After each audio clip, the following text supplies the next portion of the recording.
ज़्यादातर हम होटल और रेस्टोरेंट में खाना खाने जाते हैं। सबसे ज़्यादा डिश कौन सी ऑर्डर करते हैं? पनीर बटर मसाला। इतना टेस्टी होता है खाने में कि इसको हम घर पर भी बनाना चाहते हैं पर बना नहीं पाते हैं। तो आज मैं आपको सबसे आसान तरीका बताने वाला हूँ पनीर बटर मसाला बनाने का। चलिए रेसिपी शुरू करते हैं। सबसे पहले यहाँ पे मैंने 200 ग्राम पनीर लिया है, 2 प्याज, 2 टमाटर और 5 से 6 हरी मिर्च ली है। हरी मिर्च ज़्यादा तीखी नहीं है तो मैंने मिर्ची का यूज़ ज़्यादा किया है। और सबसे पहले अपने टमाटरों को रफली काटना है। रफली काट के टमाटरों को पीसना है आपने। तो टमाटरों के साथ जो हरी मिर्ची हमने ली है ना, उसको भी साथ में ग्राइंड कर दीजिए।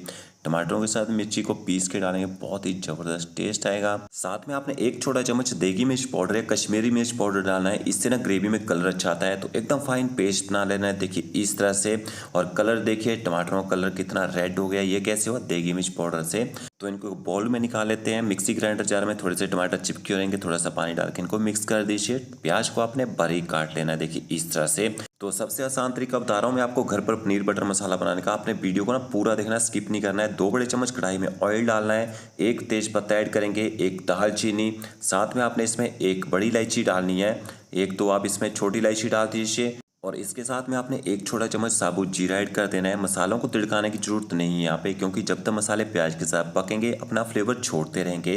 तो देखिए साबुत जीरा भी हमारा तिड़क चुका है। इसके बाद आपने इसमें 2 छोटे चम्मच बारीक कटा हुआ लहसुन ऐड करना है। लहसुन को आप कूट के भी डाल सकते हैं यहाँ पे। गैस की फ्लेम आपने मीडियम रखनी है। मीडियम फ्लेम में आपने लहसुन को थोड़ी देर के लिए पका लेना है।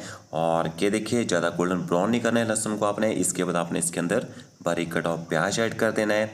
और अब आपने गैस की फ्लेम मीडियम टू हाई रखनी है। मीडियम टू हाई फ्लेम में आपने प्याज को तब तक पकाना है जब तक प्याज का जो कलर है लाइट गोल्डन ब्राउन होना शुरू ना हो जाए। और कंटिन्यू आपने पलटा चलाते रहना है ताकि सारे प्याज में एक जैसा कलर आए। तो देखिए प्याज का कलर यहाँ पे चेंज हो चुका है। इसके बाद आपने यहाँ पे अदरक लहसुन का पेस्ट ऐड करना है, 1 छोटा चम्मच भर के। और गैस की फ्लेम वैसे ही आपने मीडियम रखनी है, मीडियम फ्लेम में। इसके बाद आपने अदरक लहसुन के पेस्ट को भी अच्छी तरह से पका लेना है। देखिए अदरक लहसुन का पेस्ट भी पक चुका है और प्याज का कलर लाइट गोल्डन ब्राउन हो चुका है। आधा छोटे चम्मच आपने इसमें हल्दी पाउडर ऐड करना है, आधा छोटा चम्मच आपने इसमें देगी मिर्च पाउडर डालना है। तो यहाँ पे मैंने तीखे वाली लाल मिर्च पाउडर का यूज़ नहीं किया है। जो देगी मिर्च पाउडर होता है ना, इससे तीखा भी होता है खाना और कलर भी अच्छा आता है। हल्दी पाउडर और देगी मिर्च पाउडर को एकदम लो फ्लेम में थोड़ी देर के लिए पका लीजिए। इसके बाद आपने इसमें पिसे हुए टमाटर ऐड कर देने हैं और साथ में इसमें आपने 1 छोटा चम्मच नमक भी ऐड कर देना है। और अब आपने गैस की फ्लेम हाई रखनी है। हाई फ्लेम में आपने टमाटरों को भी अच्छी तरह से पकाना है जब तक टमाटर पकने के बाद अच्छे से ऑयल ना छोड़ दें। तो ये देखिए टमाटर भी हमारे एकदम ड्राई हो चुके हैं। इसके साथ में मसाले भी ऐड कर देते हैं। आधा छोटा चम्मच आपने इसमें धनिया पाउडर ऐड करना है और आधा छोटा चम्मच आपने इसमें जीरा पाउडर डालना है। थोड़ी सी इसमें रोस्ट की कसूरी मेथी ऐड करते हैं और मसालों को भी प्याज टमाटर के साथ अच्छी तरह से मिक्स करके थोड़ी देर के लिए पका लेते हैं। और जैसे आप मसाले डालेंगे, मसाले ना कढ़ाई के साथ चिपकना शुरू हो जाते हैं। थोड़ा सा आपने इसमें पानी ऐड कर लेना है और पानी के साथ मसालों को ना अच्छी तरह से आपने पका लेना है यहाँ पे। तो गैस की फ्लेम आपने लो रखनी है, अच्छे से इनको पकने दीजिए। और यहाँ पे आपने 10 से 12 काजू लेने हैं, उनको गर्म पानी में भिगो के रखना है कम से कम आधे घंटे के लिए। काजू ना ग्रेवी को बाइंड करेंगे और अच्छा टेस्ट भी लाएंगे। तो काजू को आपने थोड़ा सा पानी डाल के ना पीस लेना है यहाँ पे और एकदम फाइन पेस्ट बना लेना है। देखिए तो इतना सा काजू का पेस्ट आपकी ग्रेवी को, जैसे होटल और रेस्टोरेंट में ग्रेवी बनती है ना, वैसा ही बना देगा। तो ये देखिए मसाले हमारे अच्छी तरह से पक चुके हैं, अच्छे से सॉफ्ट हो चुके हैं। इसके बाद आपने इसमें काजू का पेस्ट ऐड करना है और मिक्सी ग्राइंडर जार में थोड़ा सा पेस्ट चिपका रह जाएगा, हल्का सा पानी डालिए, उसको भी डाल दीजिए साथ में। अब यहाँ पे अगर आपने प्रॉपर होटल और रेस्टोरेंट वाला टेस्ट लाना है इसके अंदर ना, तो आपने क्या करना है, पहले तो काजू पेस्ट को अच्छी तरह से मिक्स कर लीजिए और गैस की फ्लेम आपने हाई रखनी है जब आप इसको मिक्स करेंगे। जैसे पकना शुरू हो जाएगा, इसके बाद आपने क्या करना है, ऊपर से इसको ना कवर कर दीजिए। एकदम लो फ्लेम में 3 से 4 मिनट तक इसको पकने देना है और बीच बीच में आपने पलटाना चलाते भी रहना है, क्योंकि काजू का पेस्ट डालते हैं ना, ग्रेवी जो कढ़ाई के नीचे चिपकती है। तो लो फ्लेम में आपने काजू के पेस्ट को तब तक पकाना है जब तक ये पकने के बाद अच्छी तरह से ऑयल ना छोड़ दे। और ये देखिए काजू का पेस्ट भी प्याज टमाटर के साथ अच्छी तरह से पक चुका है। इसके बाद हम ग्रेवी को पतला करेंगे। तो काजू के पेस्ट को अच्छी तरह से पकाएंगे ना, काजू का जो अपना टेस्ट है ना वो खत्म हो जाता है और ग्रेवी के साथ मिक्स होने के बाद ना बहुत ही बढ़िया टेस्ट निकल के आता है। तो ये देखिए हमारी जो ग्रेवी है अच्छी तरह से पक चुकी है। इसके बाद आपने इसमें थोड़ा सा गरम मसाला पाउडर ऐड करना है, साथ में आपने इसमें थोड़ा सा बारीक कटा हुआ हरा धनिया डालना है। इनको भी अच्छी तरह से मिक्स कर लेते हैं। तो चलिए ग्रेवी बन चुकी है।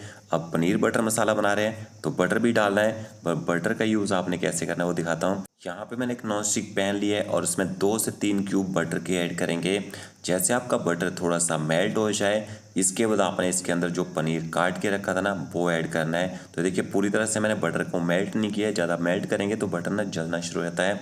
तो और सारे का सारा पनीर देखिए मैंने एक बार में डाल दिया है। थोड़ा सा आपने पनीर में हल्दी पाउडर डालना है, थोड़ा सा देगी मिर्च पाउडर डाल दीजिए और थोड़ी सी आपने इसके ऊपर कसूरी मेथी डालनी है, बिल्कुल थोड़ा सा नमक भी डालते हैं साथ में।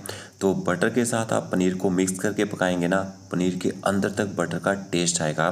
गैस की फ्लेम आपने मीडियम टू हाई रखनी है और पनीर को आपने बटर के साथ तब तक शैलो फ्राई करना है जब तक पनीर के अंदर जो मॉइस्चर होता है ना वो ख़त्म ना हो जाए, और ज़्यादा हिलाने की ज़रूरत भी नहीं है। देखिए इस तरह से आप इसको पका लीजिए।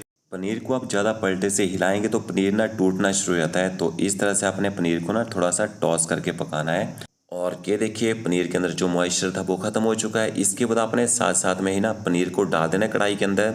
तो चलिए सारे का सारा पनीर मैंने यहाँ पे डाल दिया है। जो कढ़ाई में बटर चिपका रह गया था वो भी आप मिक्स करके डाल दीजिए। गैस की फ्लेम चालू कर देते हैं और पनीर को भी ग्रेवी के साथ अच्छी तरह से मिक्स कर लेते हैं। अब पनीर तो वैसे ऑलरेडी गर्म हो चुका है, तो लास्ट में आपने इसके ऊपर थोड़ा सा बारीक कटा हुआ हरा धनिया डालना है और एक छोटा चम्मच भर के इसमें क्रीम डाल दीजिए। क्रीम नहीं है, दूध की मलाई होती है ना घर में, दूध की मलाई को भी अच्छी तरह से मिक्स करके आप डाल सकते हैं इसके अंदर। और ये देखिए एकदम होटल और रेस्टोरेंट जैसा कलर आ चुका है इसमें, और जैसा टेस्ट आता है ना वैसा ही आपके पनीर बटर मसाला में टेस्ट आएगा। आप ट्राई करके देखिएगा।